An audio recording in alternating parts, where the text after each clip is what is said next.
When my boys were really little, they discovered that if they spoke through a little air conditioning vent, that someone on the other end of the house could hear them through that vent. And so sometimes when I was getting ready in the morning, I would hear tiny little voices, "Hey, mommy, can you hear me?" And then I would respond back, "I hear you."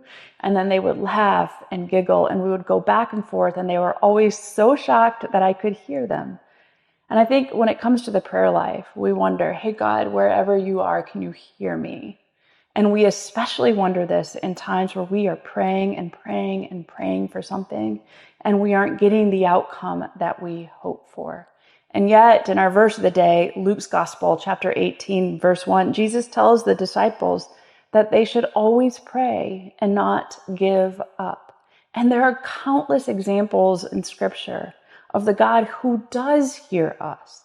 And so perhaps prayer is not so much about a transaction, but maybe prayer is more about a relationship and the grace of God that is bending our will into the will of God.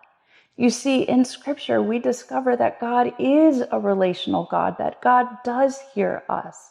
And so maybe it's not so much about transactional or formality or the outcome, but it's more about the formation that happens within our heart and mind.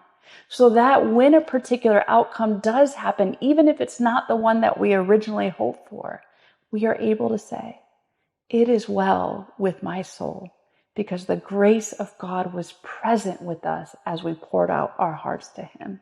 And so, friends, may God bless you as you persevere in prayer.